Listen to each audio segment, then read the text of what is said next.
Staring off into space.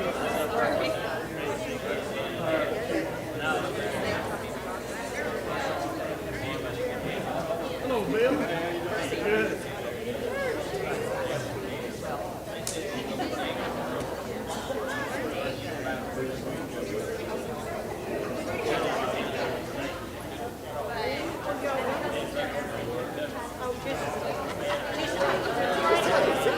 I don't think you're on, Coach. Unless you didn't want it. No, you're not. Mine. Hello? There it is. There it is. Yeah. Mike helped me out back there. Thank you, Mike. Good morning to everyone. Good to see everyone here, and just good to hear the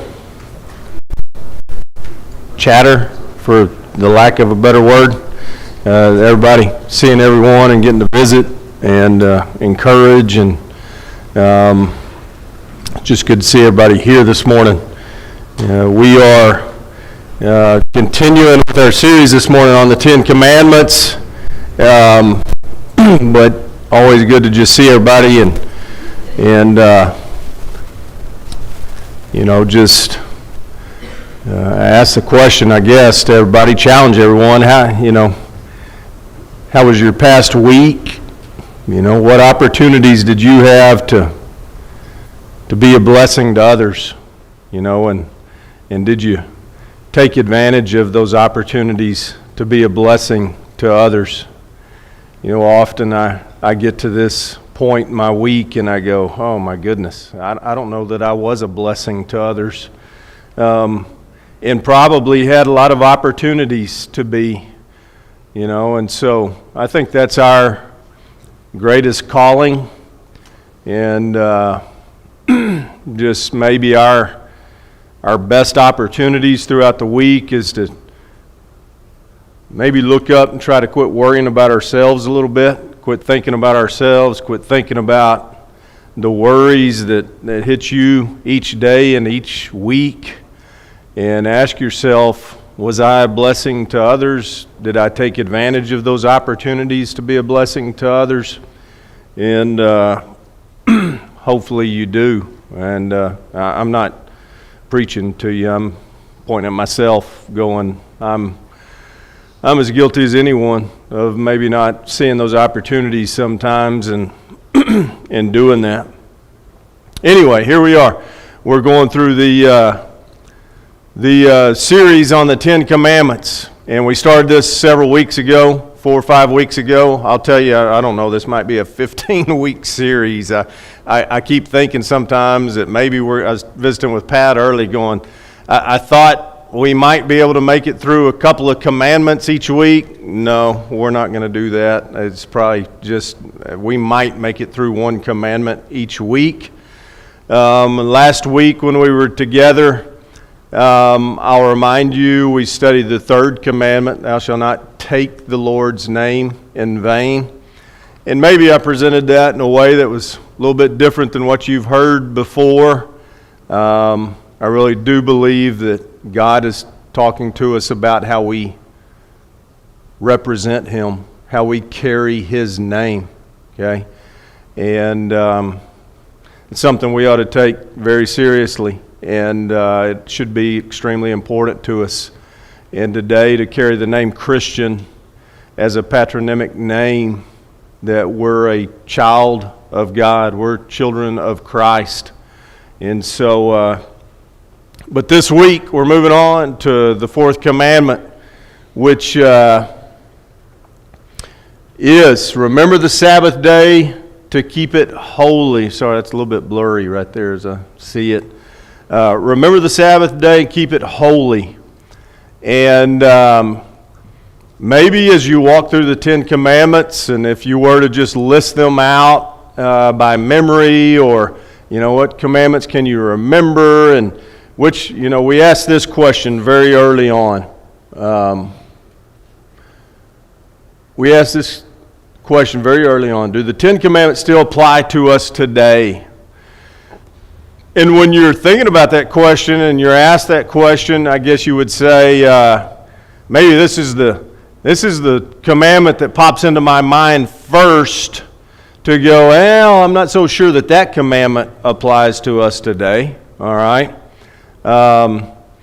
So y'all remember me asking that several weeks ago, and we'll continue to ask this question as we walk through this series. But the fourth commandment, does that still apply to us today? It makes us kind of scratch our head a little bit maybe and go, well, I don't know in terms of the way that was applicable to the Jews at that point in time in history. Does it still apply to us today in the same way? And so hopefully we'll talk our way through this morning, maybe give us a chance to look at it, think about it, and make some comments on, and we'll kind of revisit that question, think about it again later towards the end of class. But this is the this is the full commandment, and hopefully you can see that. This is the way it reads in Exodus chapter 20, verse 8, okay? It says, remember the Sabbath day to keep it holy. 6 days you shall labor and do all your work, but the seventh day is a Sabbath to the Lord your God. On it you shall not do any work, you or your son or your daughter, your male servant or your female servant, or your livestock, or the sojourner that is within your gates. Okay, so it's a little more extensive than just remember the Sabbath to keep it holy. That's the full commandment right there. And so understanding that commandment has us realizing that there's a day in the week somewhere that the Lord wants us to observe that day and not do any work. Okay, for most of us that means to slow down just a little bit. All right?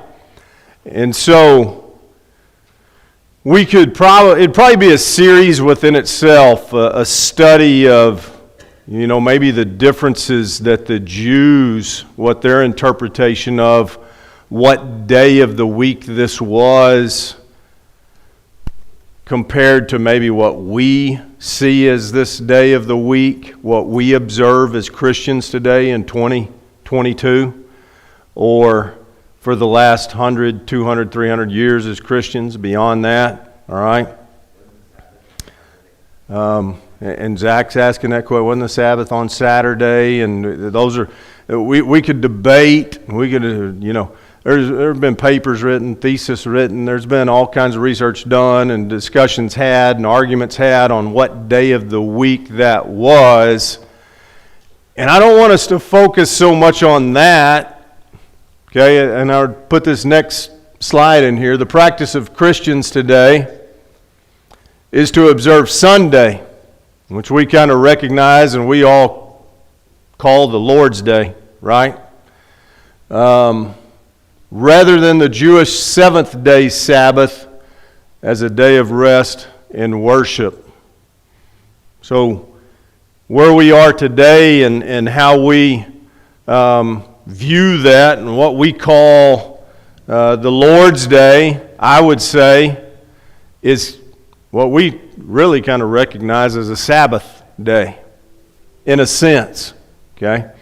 Now it's... Are we following it then through tradition, making it the Sunday?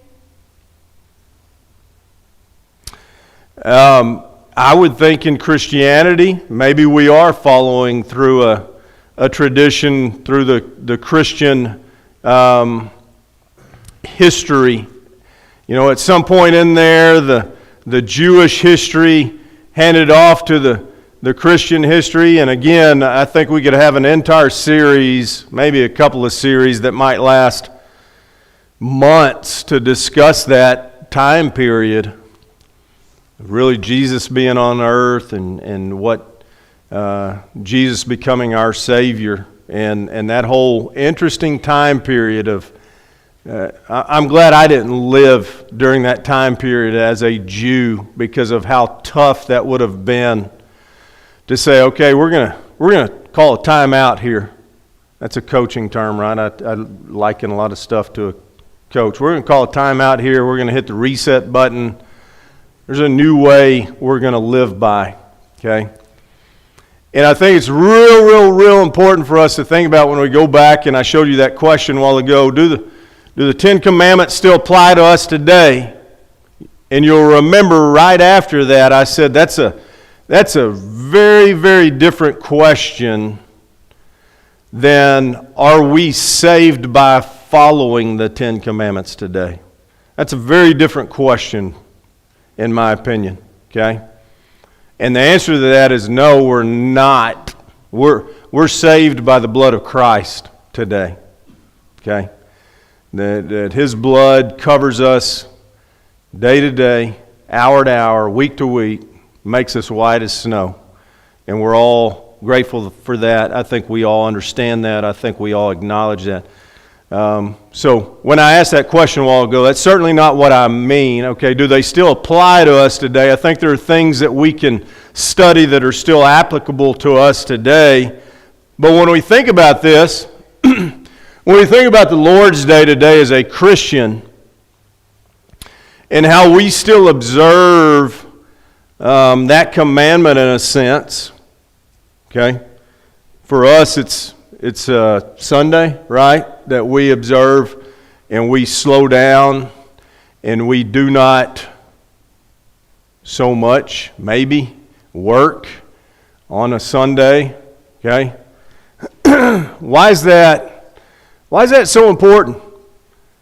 To just stop for a day in the middle of the week or at the beginning of the week or at the end of the week. It's like I said, I don't think it matters so much where we pinpoint that day as to how it falls in the week.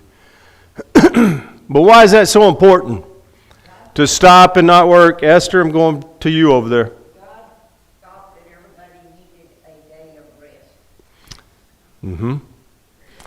Very much in line with very much in line with what He did, right?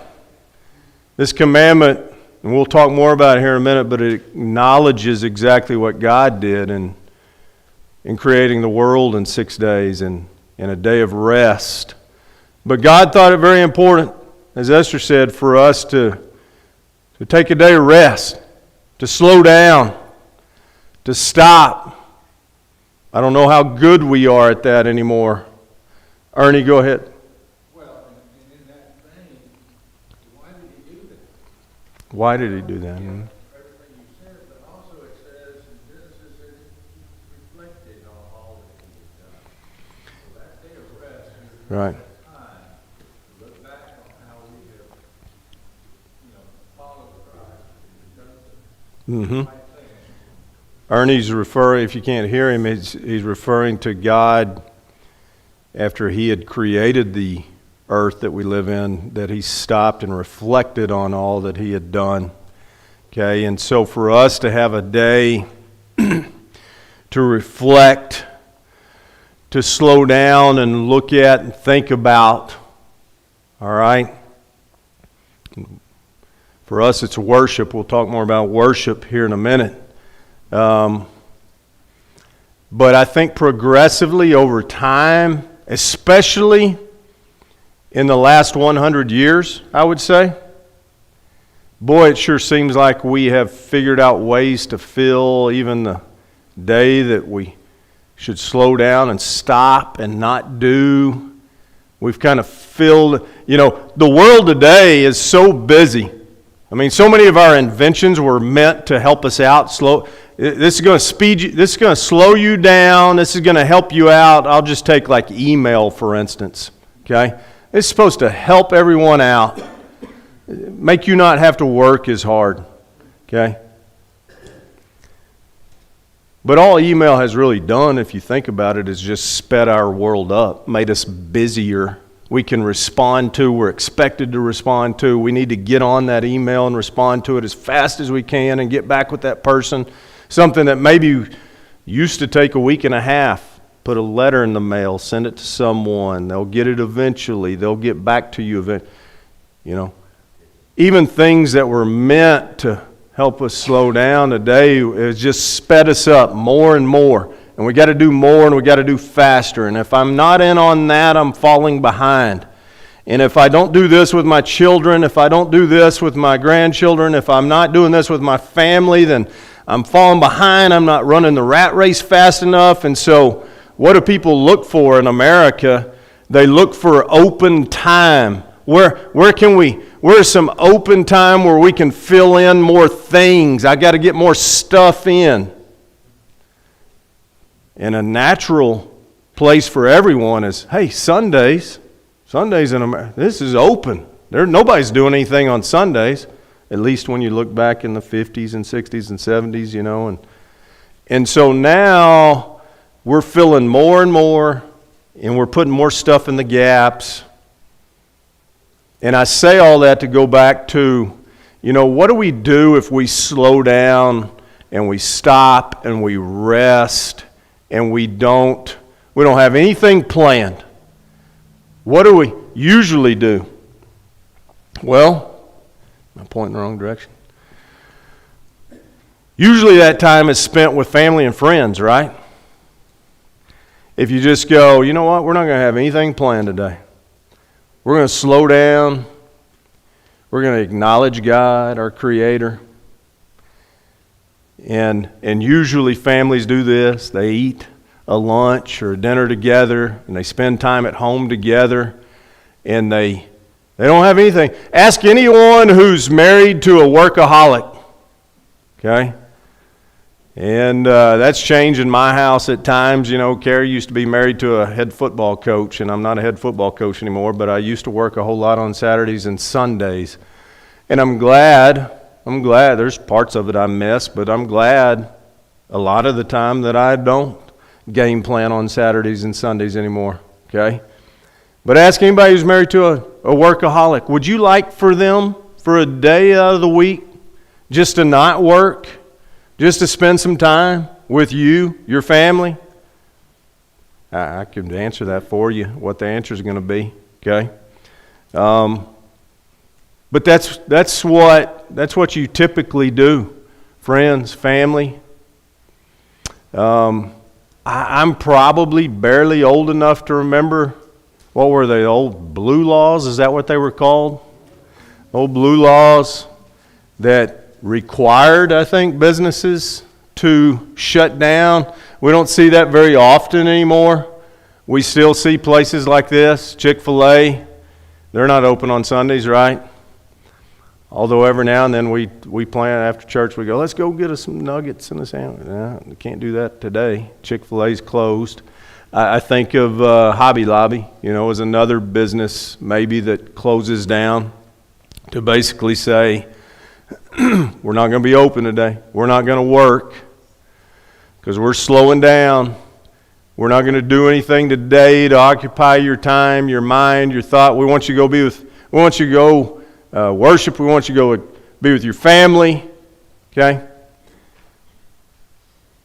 And guys, we keep moving further and further and further away from this.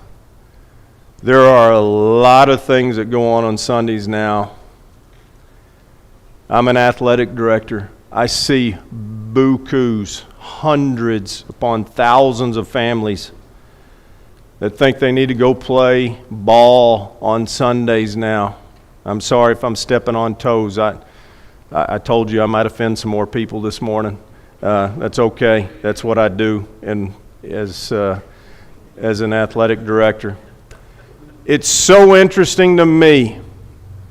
So interesting to me as an athletic director, as a person that sports has meant a whole lot to my whole life, that people actually believe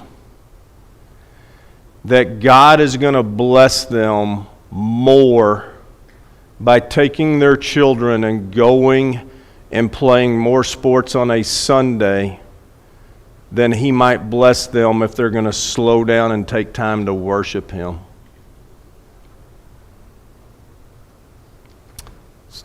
Go ahead. Yeah.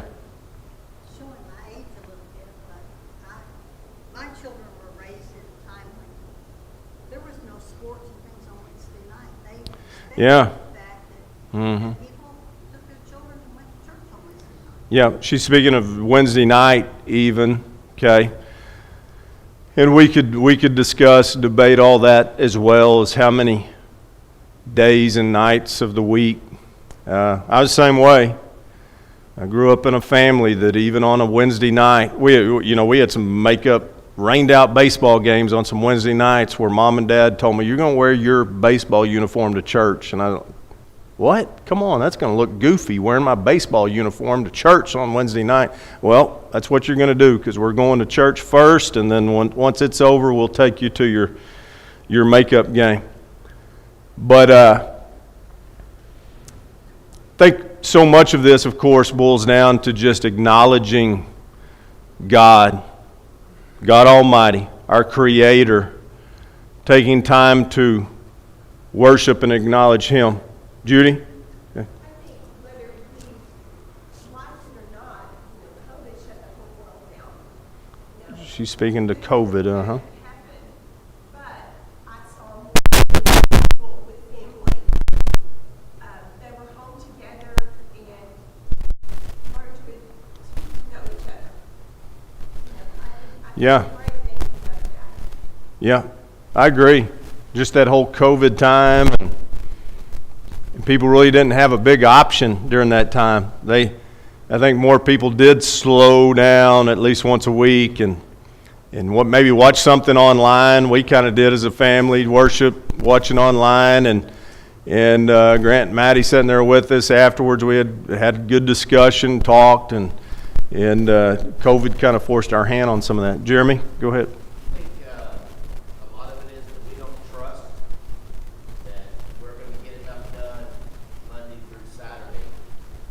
That we're maybe God's saying, I want you to take this day off, and I want you to trust me. Yeah.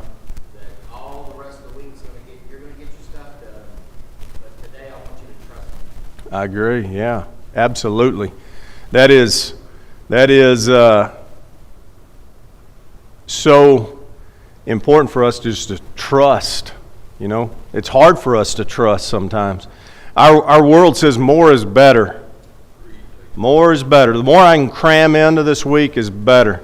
And God says, just trust me. Just trust me. And that's where I was earlier in saying it's so crazy to me that people think that they've got to cram in more, and they don't. It's really an acknowledgement that they're not trusting God, that God's going to take care. Clay, did you have something there? I was going to say, I kind of imagine like God is constantly sending us like a radio, like His guidance, His will, His wisdom. I like the way Clay thinks. Me and Clay relate there. A radio signal. I like it. When you go through your week, there's too much interference. Mm-hmm. You don't receive it. Yeah, But if absolutely. you take the time, you can clear everything out. Mm-hmm. Woods or go, whatever. Yeah. You start receiving stuff that you don't. Yeah, the rest of the stuff that's blocking that signal is distraction. And to steal a Andy Stanley phrase,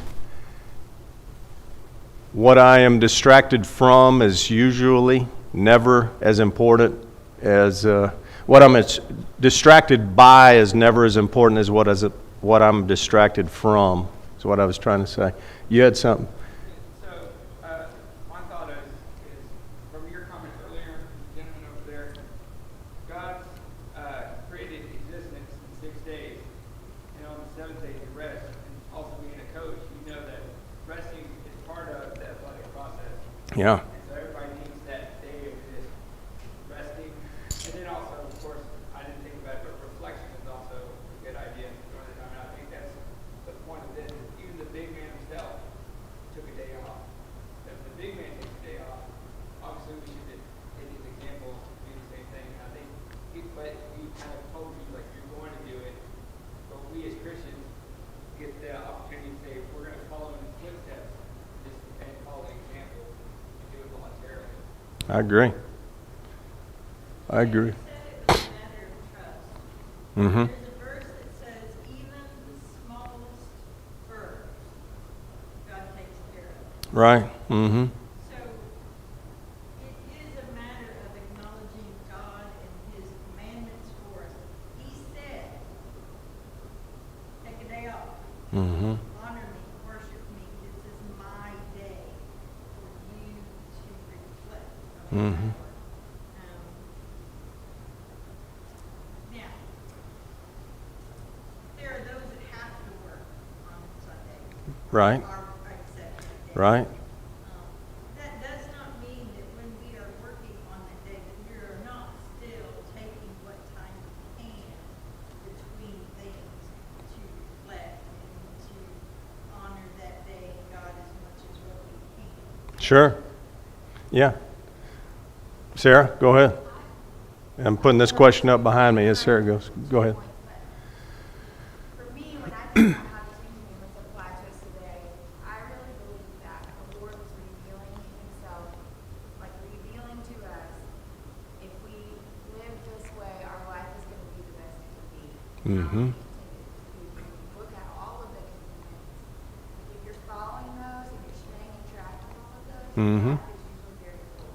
You bet. So I believe that He created rest for us, and that's Yeah. the point.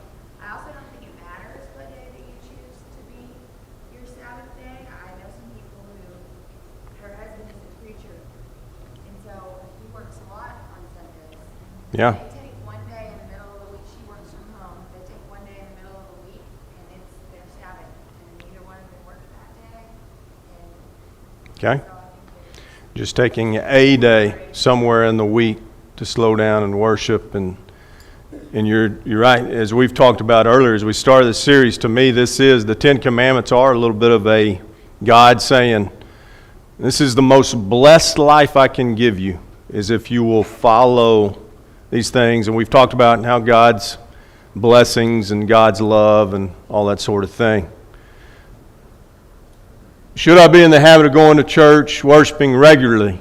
Okay, so that question doesn't say on Sunday, as Sarah's just talking about, it might be any day, but should I be in the habit? Once a week is what we're talking about here in this particular commandment. That's a heavily debated topic, and I think it's become more so in the last 50, 60, 100 years. Pat? I'm sorry, Kurt, and That's right. I don't mean to be insulting. I don't like, go back to that question if you would. I'm not a big fan of Yeah. the wording. I'm not a big fan of the wording of that question. All right, let's hear it. Be in the habit of going to church. I am, thank you. I am, if I were to rewrite that question, should we be in the habit of gathering with the church regularly? And I mean, in that question then would be, and to piggyback off what Sarah said, in my line of work, very often I'm working, Sundays and early on in my career. I worked, holidays and things like that. And so every day, every single day of my life, because of what I do, I have found time to worship. Mm-hmm. every day, right? So, I mean, because of what I've done, where I've been and all of those things, I think that is an answer to that question. But yeah, Good. gathering the church Yeah. together regularly, I think is a scriptural thing. Well, I'm glad that brings up No, you don't have to apologize. That's sometimes that's why the question's there, to bring up these kinds of questions, comments.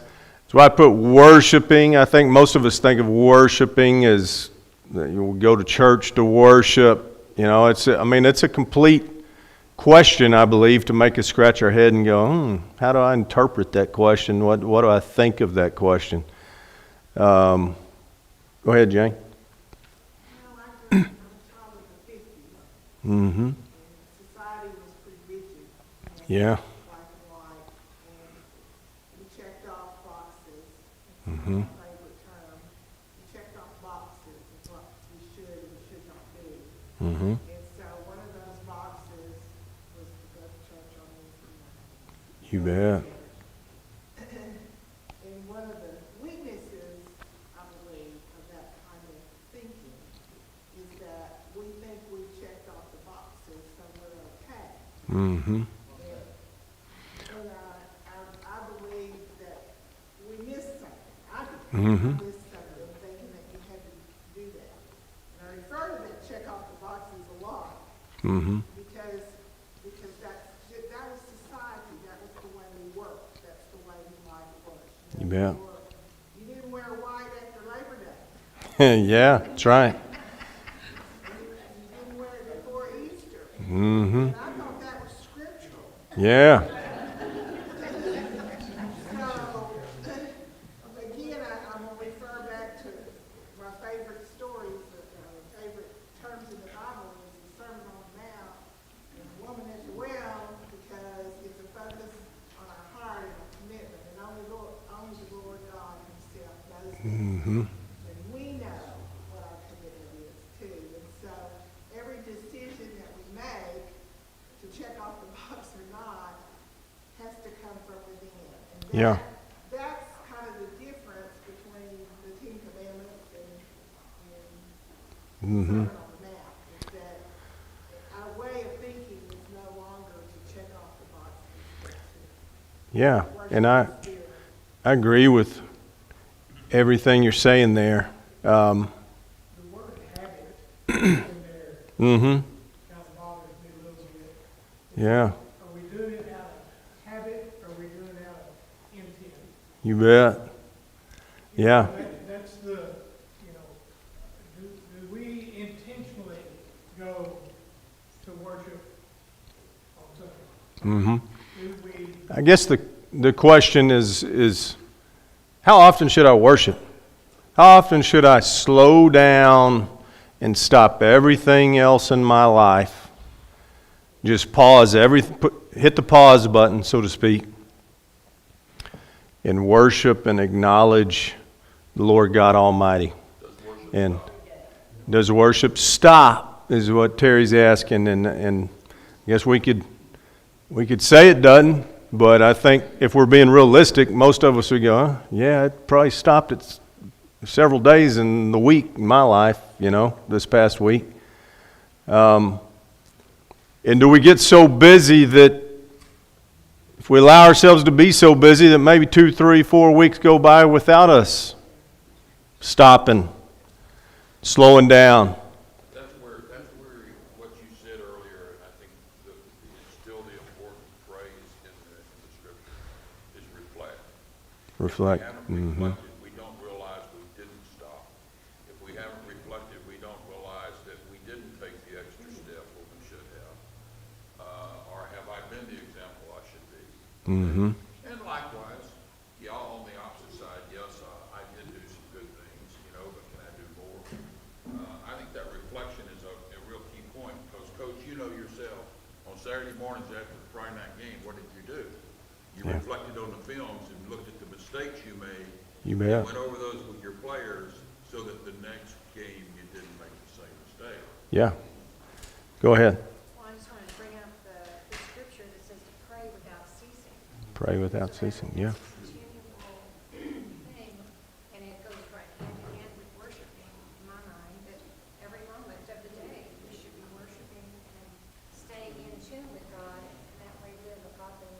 Yeah, I agree. I think there's a natural also that, when God created the heavens and earth, He did so in 6 days, and He tells us He rested on the seventh, right? And for us, when we think about just what God created, I'll bring this up, but it's very natural. How do we know when one day goes by? Well, the earth makes a full rotation, and it's easy for us to see the sun come up in the east and go down in the west, and we know a full day went by, okay? Or I could ask, how do we know when a full year goes by, okay? And we all know that we make a trip around the sun, and there's a natural aspect to that. And I could even ask, how do we know a month goes by? Well, the moon process and all the waxing and waning of the moon and all full moon and all that kind of stuff. There's a very natural process that God allows us to see, and we know and we understand that time. But how do we know when a week goes by? Well, some of you would say, well, it would be 7 of those, sun up, sun down, and all that kind of stuff. But that's not a natural, there was no other way to know and understand a week other than God saying, for 6 days you'll work just like I did, and on the 7th you'll rest, and you'll slow down, and you'll acknowledge me as your creator, okay? And so I think that's important as well for us to understand that it's a commandment by God stating that there's this process of 7 days, 6 of them you're going to work. You need to slow down. You need to stop everything. You need to hit the pause button for at least one of those days to acknowledge, to rest, to worship, to keep everything in perspective. Go ahead, Judy. Back to you. Friday night, we were at the game. Friday night at the game. It didn't even, I don't know, I think it was really obvious, but the beautiful harvest moon came up. Yeah, it was. And we stopped Uh-huh. and reflect on who was in control. You bet. That was beautiful. I thought the same thing when I saw it coming up and high in the sky. There's some other things to this commandment that, I don't know, to me it's probably a whole nother series that I just want us to briefly touch base on because we're close to out of time.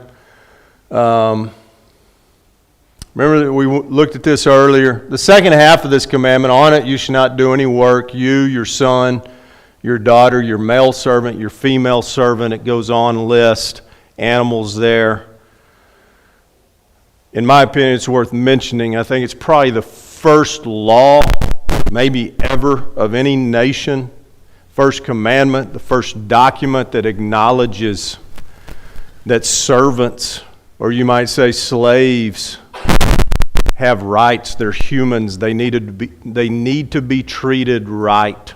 Okay? And again, we could probably have an entire series on servants, slavery.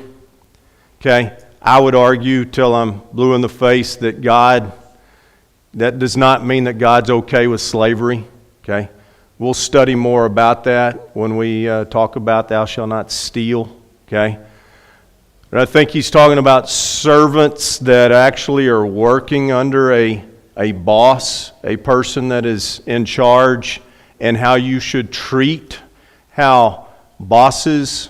Okay, the Bible's going to refer to masters. In my opinion, that's a boss should treat their employees. Okay, and that those servants, those employees they're people that deserve their rights, and they should be treated the right way. It's an interesting. I think the first document that would say that about servants and workers. This is just a quote from Pope Francis. Not that we're going to hang our hat on what Pope Francis says, but Rest is so necessary for the health of our minds and bodies, and often so difficult to achieve due to the many demands placed on us. But rest is also essential for our spiritual health, so that we can hear God's voice and understands what He asks of us. Okay? And I think that's so true. I think that's what this commandment is so about. And when we look at and we ask the question, do the Ten Commandments still apply to us today? And we go, well, I don't know about the fourth. I would argue that I would say it is still so important today, even though that maybe it's kind of changed in degree from what we as Christians consider a Sabbath day to be and what the Jews considered a Sabbath to be. And I'm going to just kind of finish with this, because next week we're going to roll in, of course, to the fifth commandment. But when you look at everything so far, I think it's important for us to understand and know, when you're studying the Ten Commandments, you know, the first commandment of should have no other gods before me. The second commandment of not creating any idols. The third commandment, not taking the Lord's name in vain. The fourth commandment, remember the Sabbath, keep it holy. I think it all starts with, when God says, here are the Ten Commandments, I think it all starts with God saying, you first have to understand who I am. And you have to keep me in the proper perspective. I think that's where everything else starts. I've heard it said before that all sin is generated out of not keeping God in the proper perspective or selfishness. I do understand what God is, but I'm just going to be selfish anyway. Okay? And so, those are the first four commandments of God saying, here's who I am. Here's what you need to know about me. Here's what you need to understand about me. And then I think a blessed life follows first putting God in proper perspective. Next week we'll roll in to the fifth commandment, honor your father and mother. That's a very interesting commandment. And hopefully it'll be a blessing to you as we study that. Thank you for being here this morning. Thank you for your comments.